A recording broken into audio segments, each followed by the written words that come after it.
મધ્યપ્રદેશના રતલામ જિલ્લામાં મોહરમના જુલુસ દરમિયાન એક દુઃખદ દુર્ઘટના સર્જાઈ હતી।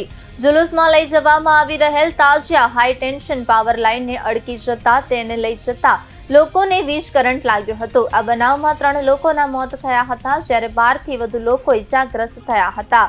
તેમાંથી 3ની હાલત ગંભીર હોવાનું જાણવા મળ્યું હતું। ઇજાગ્રસ્તોને તાત્કાલિક રતલામ મેડિકલ કોલેજ સહિત શહેરની ખાનગી હોસ્પિટલોમાં દાખલ કરવામાં આવ્યા હતા। આ ઘટના રતલામ નજીકના હતનારા ગામમાં બની હતી। મળતી રહેલી વિગતો અનુસાર તાજિયાના જુલુસમાં અંદાજે 200 લોકો ભાગ લઈ રહ્યા હતા। આ દરમિયાન તાજિયા જમીનથી આશરે 20 ફૂટ ઉપરથી પસાર થતી હાઈ ટેન્શન લાઇન સાથે અડી ગયો હતો અને તેના કારણે તાજિયા લઈ જનારાઓને વીજ કરંટ લાગ્યો હતો।